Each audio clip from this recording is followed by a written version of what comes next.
Welcome to the People Teaching People podcast. Joining me on the podcast today is Fran Murray. Fran, the bougie baker, Food Network competitor, and author, is the visionary behind Fran Murray Co. This boutique gifting agency excels at meticulously curating unforgettable experiences by fusing Fran's handcrafted gourmet confections with carefully selected products from local women and visible minority-owned businesses. With Fran's expertise, high-ticket service-based businesses can nurture key relationships, optimize their profits, and reclaim their time through automated, relationship-based gifting strategies. I don't even know where to start with the dose of inspiration and motivation you will get from my conversation with Fran. I have had a number of opportunities to hear Fran speak, and I leave each one feeling like I have learned something new. In this episode, we discuss finding our authenticity, taking a relational versus transactional approach when it comes to business, as well as teaching and learning, and the importance of being a lifelong learner, and so much more. I look forward to hearing what your key takeaways are as well. For joining me today, Fran. My absolute pleasure, Tiana. It's always great to be in your presence, even virtually. Right back at you. And I wanted to start out by learning more about you and your story. And I would be really curious to have you share the journey of what led you to become the bougie baker and starting your boutique gifting agency. And maybe if you could sprinkle in a little bit about why you love what you do so much. Yes, that is a huge question. And so, condensed version, I started baking since the age of 9. I grew up seeing my mom bake and, coming to Canada, my aunts bake. And it was just something that was always around the house. And I was just excited when I became of age to be able to partake and then eventually be able to bake on my own. Without me knowing, it soon became a place of escape, a place of refuge, just a place where I can just be, right? I come from a very large family, not a very large immediate family, but in the Jamaican culture, your family is not just your nuclear family, right? It is your extended family, and there is no separation, there's no difference in your love for any of those members compared to your own nuclear family. So there are always a lot of us around, and my age bracket is one where there are a lot of older cousins, much older cousins, and then much younger cousins. So I was in the middle, and it was just a way for me to retreat inwards and spend time with me, and I loved it. I was practicing mindfulness back then without even knowing it. In terms of the skills that come along with baking, we were at the farm, my aunt's farm, not too far from where I am, and we didn't have all the ingredients to a lot of the recipes that were in the books that I had at my disposal, and no one was going to drive 9-year-old Fran to the market to buy cinnamon or whatever it is.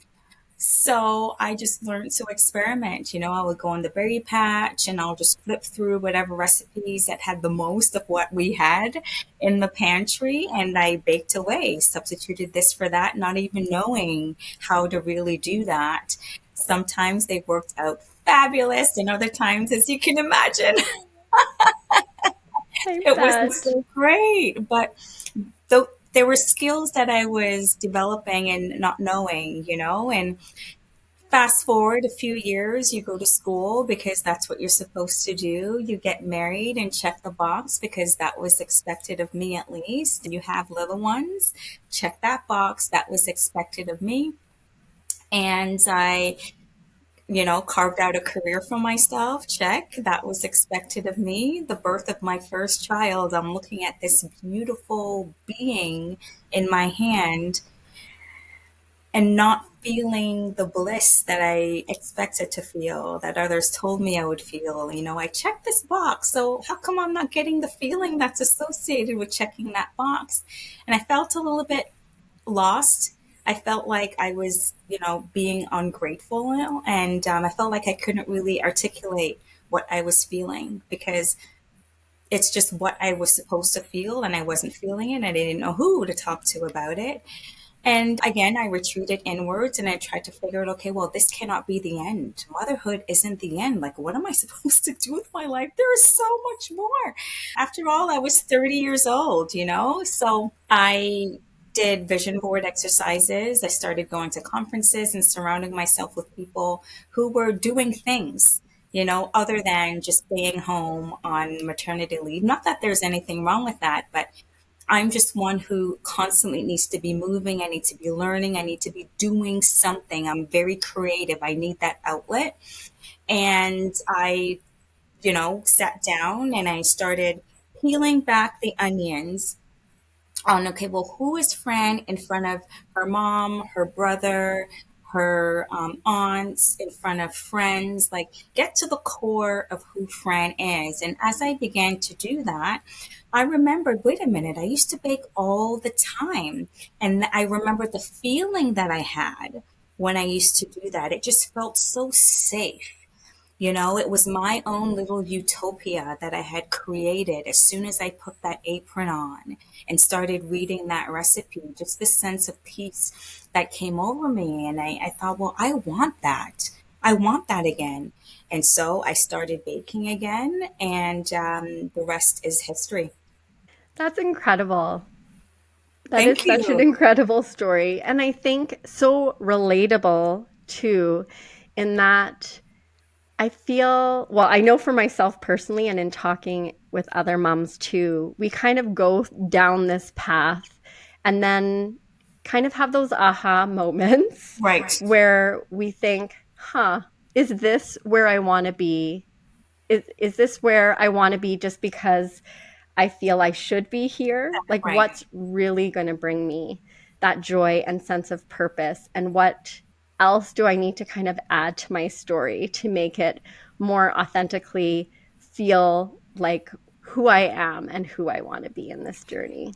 That is so right. And when you're in the season where, this is the feeling that is coming up, it can be so incredibly lonely because first of all, you don't even know what's happening. You you're trying to figure it out. You don't even have the words to attach to the feelings you have. And then it's like, okay, well, who do I talk to? And in my case, like I was looked at in my circle as someone who has everything together. I checked all the things, all the boxes I was supposed to check, like the model employee, model student, model child, all of these things. So who does that person go to when they feel like they don't have it all together and they feel like an imposter, really?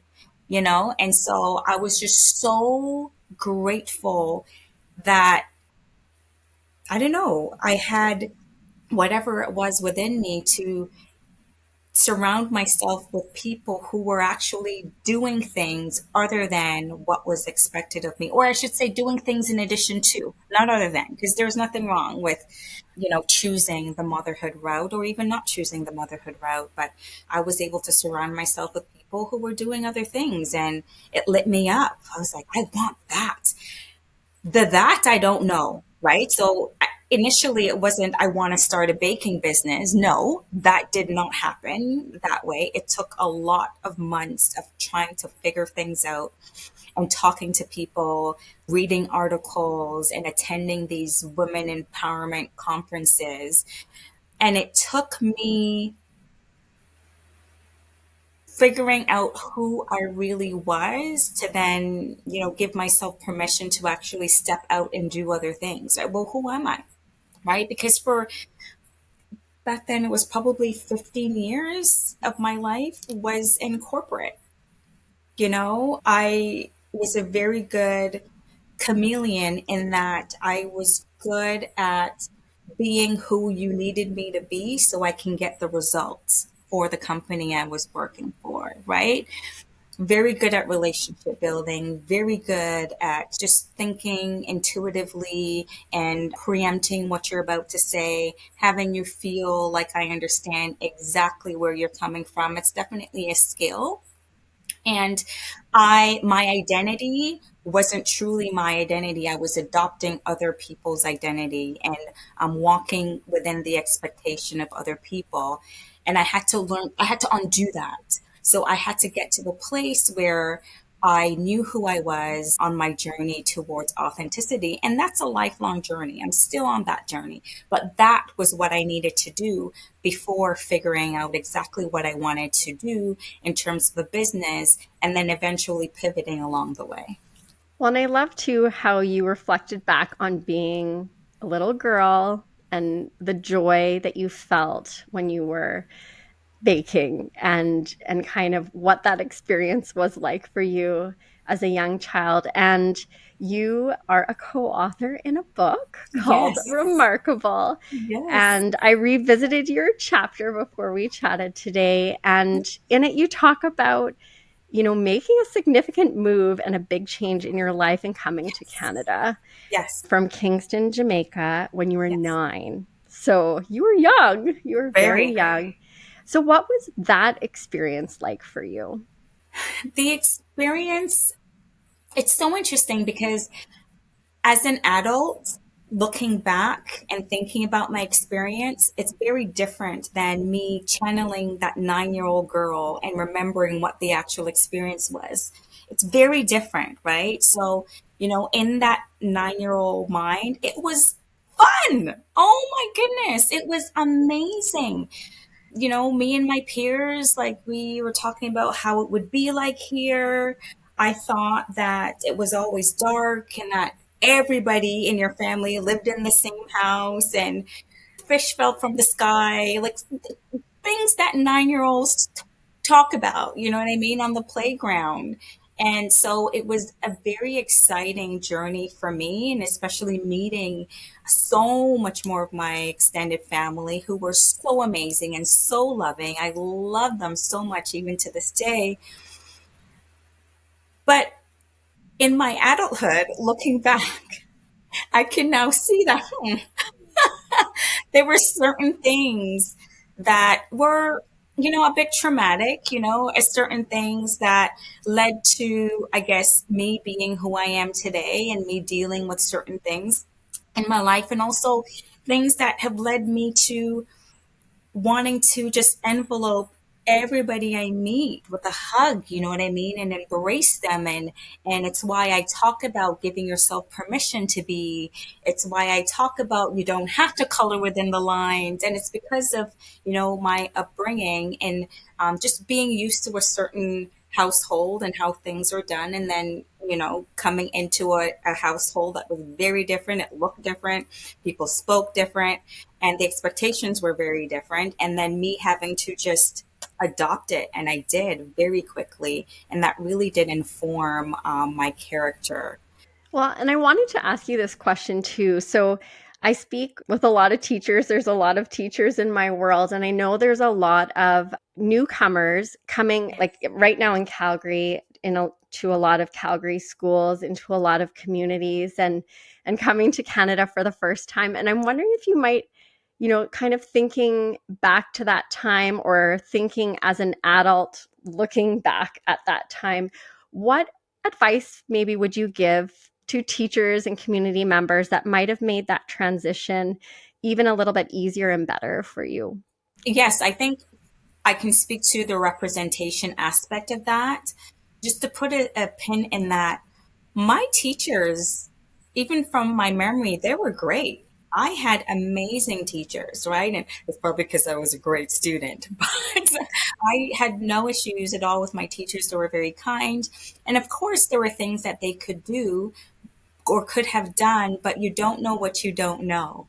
Right. And that's the grace that I'm glad I'm able to extend to my teachers in the past. And what I would say to teachers who have, diverse students in their classrooms, especially newcomers, is try to the best of your ability to provide literature or media to those individuals that allow them to see themselves within this great big new world, right? So for me, what that could have looked like was, this is a fabulous author, and did you know she is Canadian?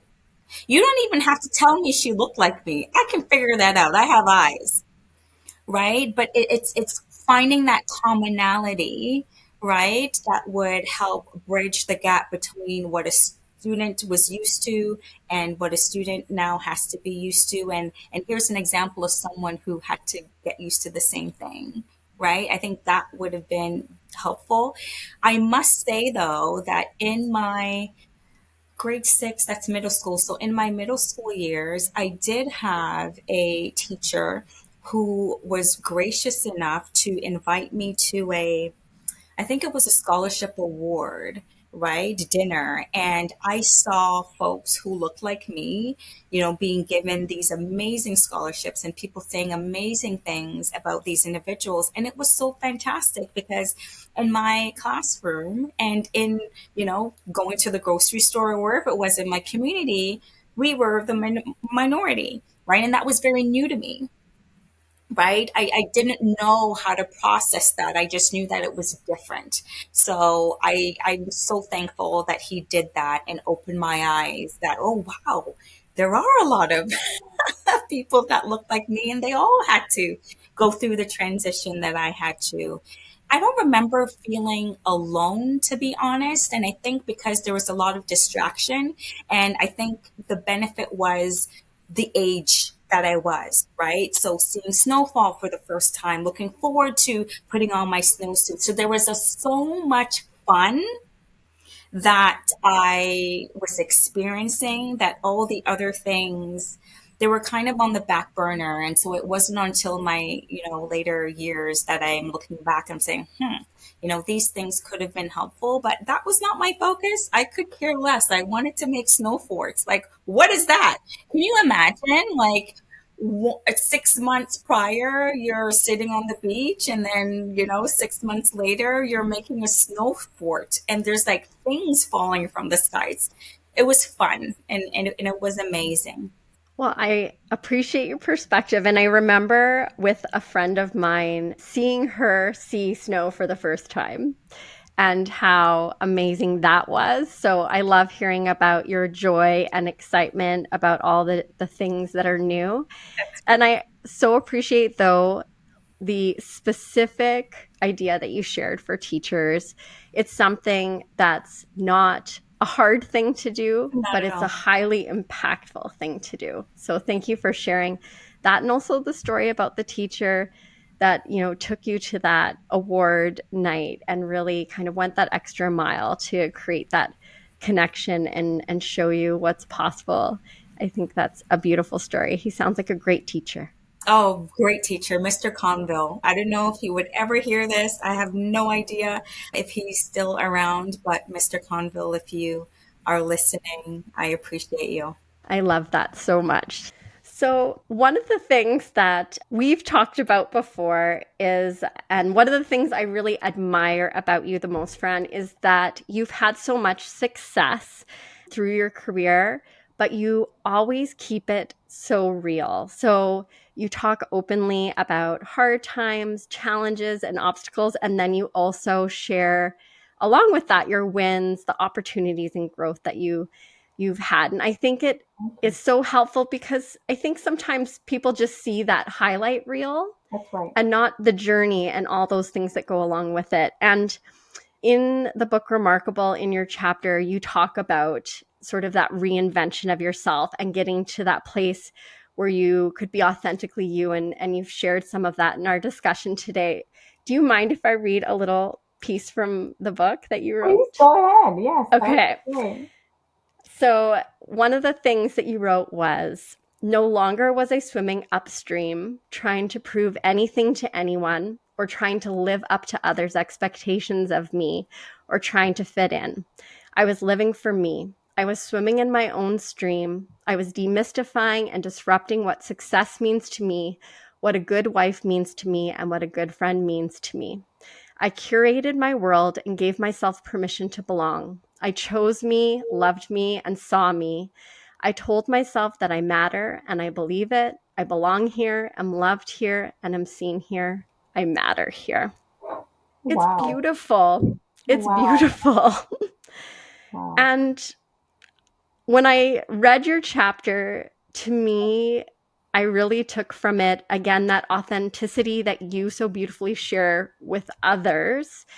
And it really caused me to, take that pause and reflect and think about. I love the analogy that you shared because I'm picturing myself, you know, am I doing things in this stream or pathway that others kind of think I should be on, or Yeah. am I where I should be and what feels right for me? So I'm wondering what encouragement or advice you'd give others on their own journeys of finding their own authenticity.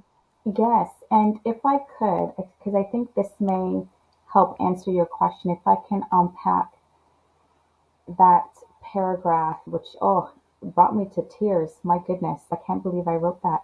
But it's so true, right? It's so true. And although, yes, I've gone through that journey, I'm actually still going through it. And the reason why it brought me to tears a bit is because I'm still going through it. It's not something that ever ends. So I needed to hear you read that back to me, right? As much as someone needs to hear it when read it in the book. And oh, thank you for doing that. Within the baking industry, when I started, I didn't feel like I belonged. And I say that because yes, it's vast, it's big, but I am good at making things look pretty, great, fantastic. But what lights me up is the experience on your palate. And not a lot of people were talking about that. And I feared losing that part if I just focused on how something looked only, right? And I was surrounded by people who were doing, I'm an artist, I'm a cake artist, right? They weren't calling themselves bakers. And when people would come to me for things, can you make this thing look like that? I'm like, yeah, but how about it, how it tastes? Like, what about this? I would have couples come into the showroom and they will tell me their request of their 3 flavors and I'll add some and I'll say, wow, based on what you told me you wanted, this is what I came up with as well. So how about this? And they'll look at me and they say, I would like a vanilla cake, please. And I would die inside. So I knew that, okay, what was expected of me is not what I want to give. It's just not my thing. I don't want a bakery because that's a job. I don't want to have to show up somewhere and leave somewhere.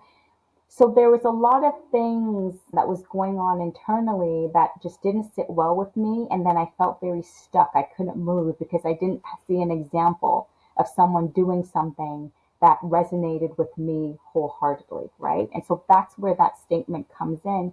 I spent a lot of years swimming in someone else's stream because there were lots of examples of how to do that. And again, I'm a great chameleon. So I was very good at doing the things that I was seeing, right? It came because I'm creative also. It came very natural to me.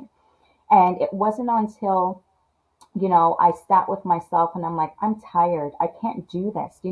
You putting on someone else's identity, calling yourself something that is expected of you and not actually something that is birthed out of you, it is exhausting. You will burn yourself out. So the advice I give is get to the core of your onion. Who are you? What do you represent? What lights you up? Why are you even here? Why do you open your eyes every morning? What is that driving force? Not what someone's expecting of you. I don't mean my driving force is to complete, my LSAT with flying colors. No, it's not what I'm talking about. I'm talking about the core of you, outside of your education, outside of, the labels that people put on you and also the labels that we've actually adopted thinking it's ours, but it's not, right? And it's not a very easy task to complete. It's not an easy journey to go through you're going to look in the mirror and just not like who you see, which I think it's an amazing thing because you're bringing up parts of you that doesn't serve you, and you have to see it in order to shed it, right? And so a lot of that happened, for me, and case in point, for example, in corporate, at one point, I led a team of 15. My job was to, maintain the license in the different jurisdictions for this energy retailer that I worked for. And I was adopting this very masculine, I guess, identity, like very domineering, very, well, it's my way or the highway. This is what I said. I asked for it yesterday. Why isn't it here? And then I realized that through me, being home, and then my daughter at the time, she's the first one, there was a conversation that I was having, and I'm like, wait a minute. The words that are coming out of my mouth, they're not mine. Like, this is not me. I was becoming someone that I that just didn't resonate with the core of my being, and it had to come up for me to see it, recognize it, and shed it, right? And so when I noticed certain things that or certain characteristics, certain behaviors, then I had to shed those behaviors, but then say, okay, well, who is Fran? Like, what are my characteristics? What are my behaviors? What come naturally to me? And what's naturally is kindness and love. I want to love you. Oh my goodness, the amount of times, Tiana, I've said I appreciate you. And I do so much. And that's just something that comes very naturally, right? But I had to be comfortable with me in my own skin, in my own being, in order for me to, I guess, for there to be a separation between who I am and then what I do, right? So, Mm-hmm. and this is when I was in corporate. What I did is not who I was. There was a separation. And in my own business, there is no separation anymore. It's me authentically. So how I show up on this podcast, exactly how I would show up when I'm meeting with any members of my team, when I'm meeting with my client, when I'm networking in a group of people. There is no difference. Fran is Fran wherever she is. And I wanted to be this version of me for the past probably 7, 8 years. I've been chasing this version of me. And what comes out of this walking in authenticity, what comes out of this journey to becoming is freedom, freedom to be, because I no longer fear what other people's opinion is of me. Why? It's none of my business, first of all, right? It doesn't matter. It doesn't impact me because I'm so assured, I'm so confident in the fact that what is for me will be for me. No one can take that away. When one door closes, it's to make way for the others to open. I know that my no's make way for yeses. And I'm so assured of that fact, right? And so fear does come into play. And I don't want someone listening to this thinking that, okay, wow, Fran, you fear nothing. I tell you, I have conversations with myself every single day audibly. You would think I'm crazy. I speak to myself and I answer myself. And the reason why I do this is because I need to hear the words come out of my mouth to believe it and to internalize it, right? And I find that when I am feeling fearful about certain things, I will speak to myself and I would say, okay, well, why do I fear that? What truth is within this fear, right? And I'm able to dispel it because I'm able to recount all the things that I've accomplished to counteract why this thing is not real, right? Imposter syndrome is a real thing. You will never get rid of it. If someone tells you they do not feel it, they are lying to you.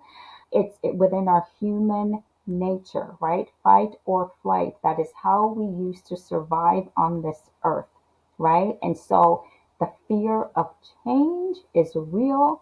You feel it. You walk through it anyway. You do it afraid because you know that what's on the other side is way better than where you are now. And in order to know that, you would have to go through it a couple of times, right? And so results, your wins breed confidence. Confidence to say, yeah, I am super nervous about walking in that boardroom, but you know what? I'm going to do it anyway because the last time I did it, this was the result, right? And don't rob yourself of learning. And so this authenticity journey, it is a scary thing to start, but it's a beautiful thing to continue because it just feels so great. And I know along with authenticity, relationships are like front and center to what you do. And Yeah, when I was scrolling your website, right up front and center, it says that you're all about nurturing key relationships through yeah. gifting, being really central to your business and how you approach it. So, how are relationships central to the work that you do, both with your clients as well as local women and visible minority owned businesses that you collaborate with? Relationship is the core of what I do. And it's interesting how the puzzle pieces came together. So for 17 years, my job was to maintain and build relationships with people who, don't really know me. Like I was the new person. First of all, I was young than most of the people doing what I was doing. And I didn't look like the people that were doing what I was doing. And I also didn't dress like them either. So I was definitely an anomaly. And I had to get past, titles like that people hold. Like I had to figure out a way to connect with someone on the human level, right? So while, a colleague will walk in the room and first talk about, business of like, well, how's your family? And I'll remember when, their child's birthday was. I had to remember what charity they like to donate to. I had to remember things about them as a human being and separate who they were from what they did, right? And I focused on who they were, and that was my ticket in to building and maintaining relationships with them. And I was successful at that. And when I started my e-commerce business with the luxury trifles to help my consumers at the time, it was just consumers to nurture relationships with their loved ones. It was during the pandemic. We weren't seeing each other as often. And it was my way for them to extend their love in a box.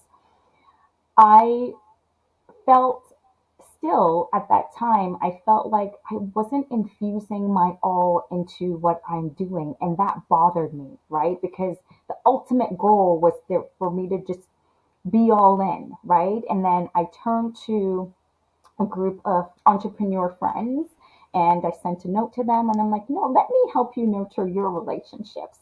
Lo and behold, Tiana, the folks that I was nurturing relationships with in corporate in terms of their title are the folks that I'm helping nurture their relationships with today. And I never ever thought it wasn't. I never thought that I would be at the place where I would still be talking to the people I've been used to talking to for the past 17 years, and in the same way, like building relationships with them. And the the reason why I'm doing all this is so business can be less transactional and more relational. I felt very much that it was just very cold. Why can't we sit around the table, yes, in our suits if you want to, and talk about how horrible our morning was? Like, why is that not okay? Or how amazing our morning was because we saw the most beautiful rose bloom. I don't know. Like, why is that not okay? And so, me giving my permission to speak and talk about the things that I want to talk about is giving my clients permission to talk about the things that they desperately want to talk about. And I do that just so, they can actually help me turn corporate Canada from this cold transactional place to more relational. And I think, what the result is, I know actually what the result is that they'll have increased business because people need to feel like they're seen. They need to know they matter, and they need to know they're loved. And your clients are no different. They are people too. And so if you focus on having your clients feel appreciated, then you will definitely probably do a whole heck of a lot less in marketing to bring them back to the top of your funnel, right? They will remember because they will associate the feeling of unpacking that gift, the feeling of you just making that gesture to show them they're appreciated. They're associated with your business. And guess what people do when they like things, right? They talk about it, right? The next dinner party they go to, they're going to say, my mortgage broker is amazing. And they'll recount all the amazing things that you've done for them. Why? Because you gave them the gift. They'll probably not even mention the gift to their friend because it's not about the gift, it's about the feeling, right? And you're reminding them about how amazing the service was that you provided them. And so that is really, the gift is the catalyst to all of this. And it's just a remarkable, remarkable journey that I'm on. And it's so comfortable, right? The space I'm in, it's comfortable. I'm used to it. I am just, the language I'm speaking is a little bit different. And I think I'm being a little bit louder. And there's a lot of advocacy that I'm doing as well. And the advocacy comes in me partnering with the woman owned and minority owned businesses. And the reason that is so near and dear to my heart is just because of my own experience when I was baking and sponsoring events and how I was treated. And, it just wasn't a great experience. And also, when starting the gifting portion of my business, I was going to these wholesalers and I felt really icky because I'm surrounded by so many amazing product owned businesses. And it's like, okay, well, who's supporting these businesses? And if I am fortunate enough to be in homes that they may not be in, then why can't I bring them along? Like, no, I haven't reached the tip of the iceberg in terms of, what other people's, idea of success is. But wherever I am, I can bring them along because this is not about me. Fran Murray Co. is not about Fran. Yes, my name is in it, but it's about the legacy that I want to curate. And the legacy is looking back and bringing others along the journey. My legacy is infusing love into the world. My legacy is leaving the world better than how I found it. And everything I do has to have all of those elements. Otherwise, I'll feel out of alignment. Well, and I love how you're talking about kind of that people relationship piece being so key to all those things that you're doing in a way that's so meaningful and aligned to you. And I love how you said as well about it being more relational than transactional, because I That's right. think it applies so beautifully to business and baking and bringing people joy That's right. and making people feel like you see them, you recognize them, you appreciate them.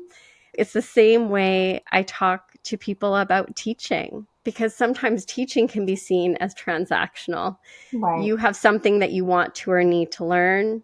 I'm going to tell you and show you those things, and then we call it a day.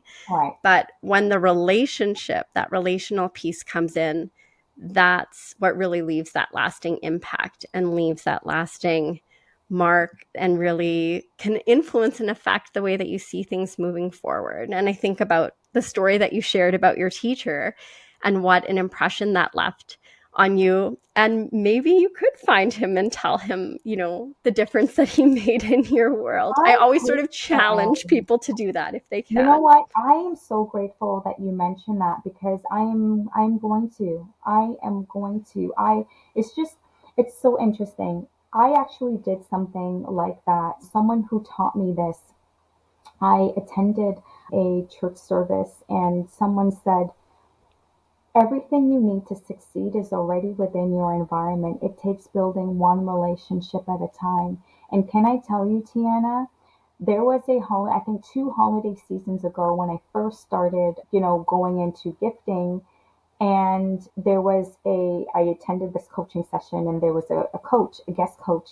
And I said, I don't know anyone, in business who would want my services. Like, I'm a new fish. Like, how do I find people? People don't know me. And you know what she said? Love on the people who already love you. What she was basically telling me, tap into my network, tap into the results of the relationships that I've already built. Light bulb. I got an opportunity to see the gentleman. I think it was probably 6 months ago. 6 months ago, I saw him again and I was like, I need to talk to him. I found him and I said, I have something to tell you.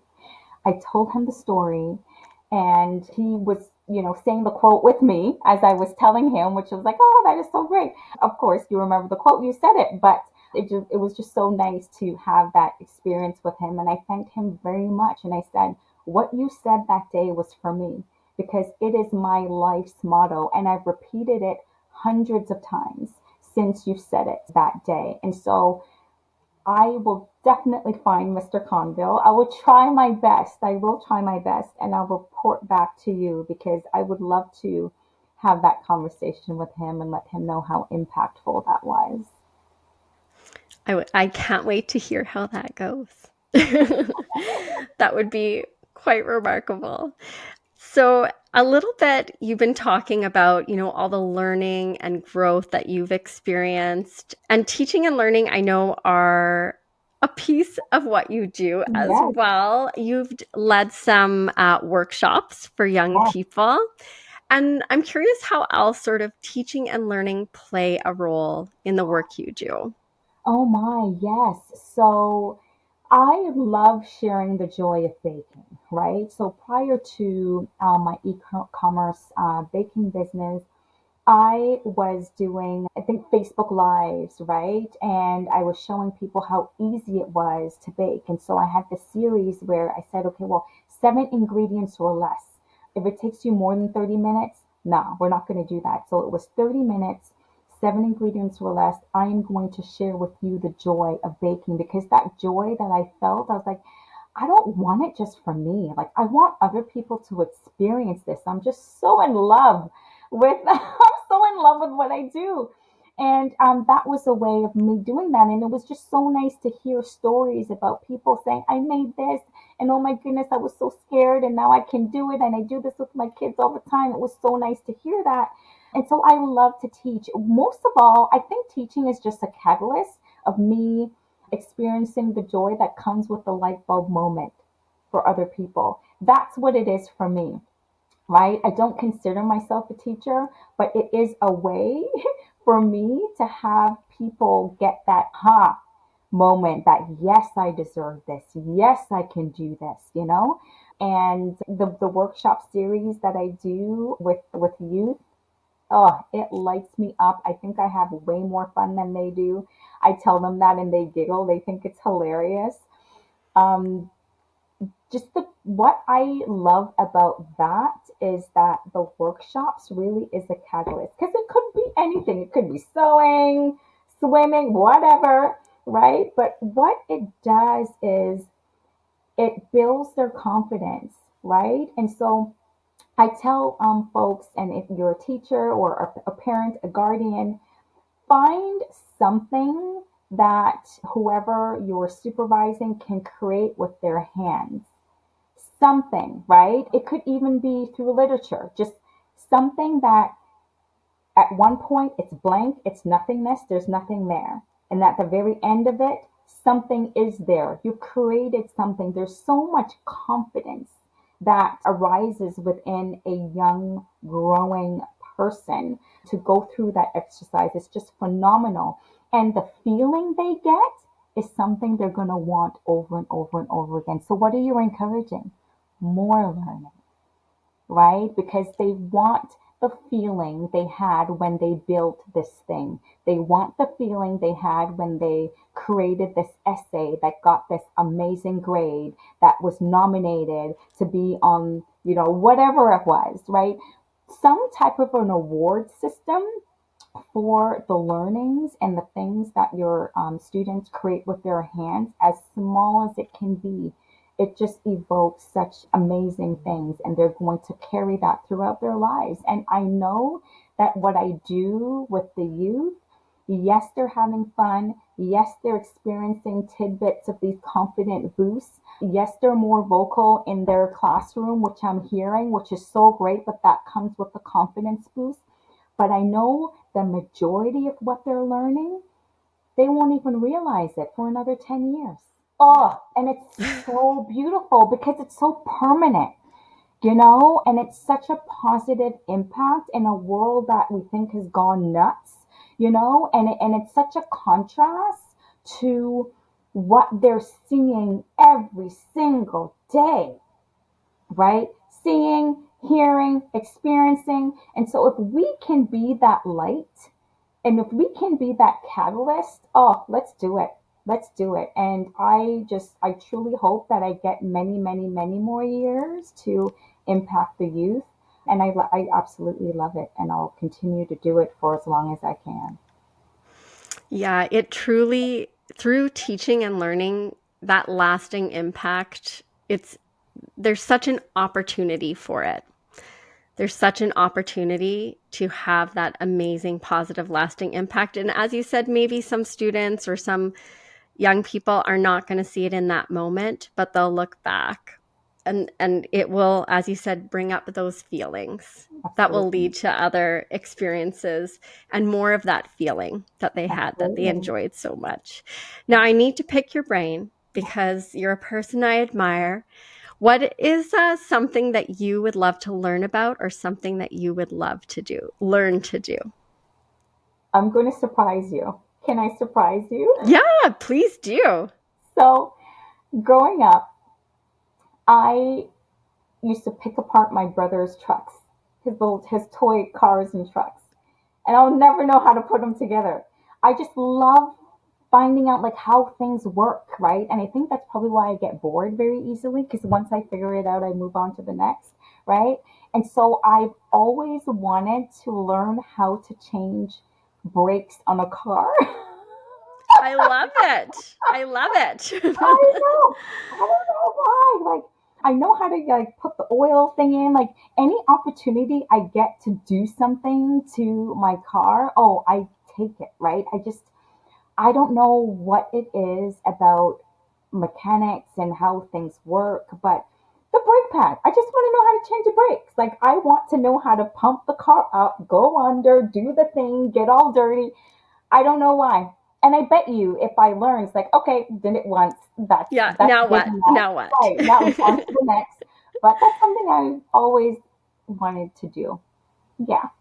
I can't wait to hear about when you do because I feel I like it's going to happen now, especially because you've shared that out loud. I don't know. I don't know.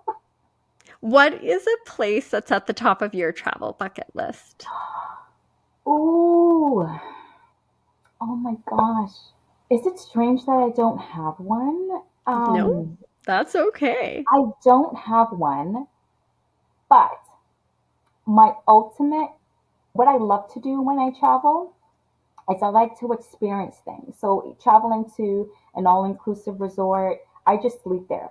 I don't hang out there, right? I want to go out and I ask questions like I asked, the folks working there, well, where should I go for this? Where should I go for that? I want the tours. I want all of those things. I love experiencing the way other people live. I love finding out like why people do the things they do, like the psychology of it all. Like that's something I love. I like experiences, I like adventure, and I just think the human story is just so amazing and fascinating to me. So I love talking to people and getting to know, why they do what they do and what triggered that. So it's wherever it is, I'm going to be up and about every day. I love it. Every day. Getting Yeah, out there, learning, experiencing, exploring. absolutely. Do you have a favorite book, podcast, or movie or TV show or something that you've really been enjoying lately? This is so strange. I won't even say it, but no, no, I'll tell you after. I'll tell you after, Tian. But I've never been one to, follow a TV series for very long. It's just, oh, I catch it. Oh, great. That was fun. On to the next. So no, a book, one thing that I'm starting to read now, it's Habit Changers by MJ Ryan. And so The journey I'm on now is to create habits that I can sustain for a long period of time in order to change my world, right? Like there's certain things that I know that I really shouldn't be doing, that I need to stop doing, like the late night scrolling, staying up because I feel like me staying up, I'm spending time with myself because I didn't get to spend time with myself and think, but then I'm tired, so I wake up exhausted, and then it's a never ending cycle. That is something I'm trying to change. And so, definitely, this book I'm diving into, and I can't wait to put some things together and talk to me in 30 days, Tiana, and then Okay. and I'll tell you if I was successful or not, but we'll see. Sounds like an intriguing book and a great plan, though. A great Yeah. plan. And if you could sit down and have a conversation with someone that you would love to learn from, who would it be and why? Can I tell you? Me 10 years from now. I hope that doesn't sound narcissistic. And I'm going to explain why I say that. Growing up, people would ask, teachers would ask, well, who do you look up to? And I had nobody. And because I had nobody, I put my mom down. And my mom's amazing. I love her. And because, I think she's just phenomenal. And that's the only one that I thought was worth even jotting down. And then I heard someone say, again, I love talking to people and I absorb things. They say, it is so important to look up to yourself in the future because that's the person that you are accountable to and the only person you should be accountable to. So whatever I do today, Tiana, is for Fran 5 years from now, is for Fran 10 years from now. That is the person that I want to make proud. So for me to talk to that person, Fran, 10 years from now, oh my gosh, the questions that I have, right? Because the 10 years haven't passed yet. So I don't know all the learnings and all the lessons and all those things that I'm about to embark on, but she does, right? And so if I could talk to her, it would be like a crystal ball, of course, can't do that. But if I could talk to her, oh man, there's so many questions that I have. And I know she'll have so much grace and so much understanding and would give me the courage and the understanding and just what I need to get through the next 10 years. And so if I could do that, man, that would be wonderful. So Fran 10 years from now is someone I would love to have a conversation That's a beautiful answer. with. I really like that. I really like that. Now, we've sort of talked about this throughout our conversation, but education plays such an important and integral role in all facets of our lives. Yes. Do you have any final words of wisdom that could empower or support people in their own teaching and learning journeys? You're always a student. Like that should be your goal, to be a forever student, because the moment you stop learning, that's when you stop living. That's when you stop evolving. And to be in a place where you stop evolving, like what lives there, right? Like if you think about it, water that is still, what lives in that water? You probably have parasites, things that are not so nice, right? Fish? Nope, probably not, right? And so still water breeds disease, right? And I want to be in flow, in constant flow. And in order to be in constant flow, you've got to be moving, you've got to be learning, you got to be thinking, you got to be sharing, right? And so, in your quest to learn, in your quest to be a forever student, do not forget to share because you need an outlet. There is so much, only so much that you can contain. You cannot contain it all. You can only fill a cup so much. So, take in through learning and share through giving, right? And that way you will have more room to learn even more. And so that is what my messaging to you is. That is my messaging to, my children. It's so interesting. Trevor Noah said an analogy. Actually, he was recounting something that happened, and I think he's just so brilliant. And he said his mom gave him candy in one hand and passed a group of kids and said, "Give kids some candy." He's like, "But you just gave me this candy. I don't want to give them my candy." And so she filled his hand with more candy, so much that he couldn't hold anymore. And she said, "Give your candy because you will get no more." He gave some candy, and guess what? It freed his hand up to get more, right? And so just operating in a mindset of abundance means that things will be flowing all the time. Things aren't scarce. You give, it will be given unto you. And it's reciprocal. It's like the laws of gravity. What goes up must come down. If you give, you will receive. And so that's how I try to operate, and I share with my kids. Who knows if it's resonating? We'll see. I think our kids take in and hear and observe and learn so much more than they probably will ever admit. Although I try now to let my mom and dad know how much they taught me. I appreciate them, where Amazing. at the time probably didn't do a very good job of it, and also probably thought that they didn't know what they were talking about Of half the course. time. Of course. Yeah, but I think the way that you live and how you do things has so much of an impact on your children as well. I think they're watching, they're Crossing learning. my fingers. They might not be saying it, but they're definitely taking it all in. I hope so. And I think too, what we, guardians listening, and I'm speaking to myself, and I'm trying to do a better job at this, is we're in our own worlds as adults and as business owners, in our careers, and we do things, but then we don't really articulate the things that we're doing, right, to the folks closest to us, right? And especially because the folks closest to us, they just see us as mom, or sister, cousin, right? They don't see us as, this person with this title who's, doing all these things. And so I'm challenging myself to articulate what I'm doing. So, if the kids say, "Hey, mom, what did you do today?" "I had meetings." No, like, tell them what you did today, and that's something I need to do a better job at, because that's, a way of demonstrating to them what you do. So, you know what? That's what I've taken away from what you've said. Thanks, Tiana. Well, Fran, I've taken so much away from all the things that you've shared today, and I want to thank you so much for your time and your Yes, story and for sharing all your words of wisdom today. And if our listeners want to learn more about you and all the amazing things that you're up to, where are the best places to find you? yes, for sure. So my website, franmurray.co. On Instagram at franmurray.co is where you can find me.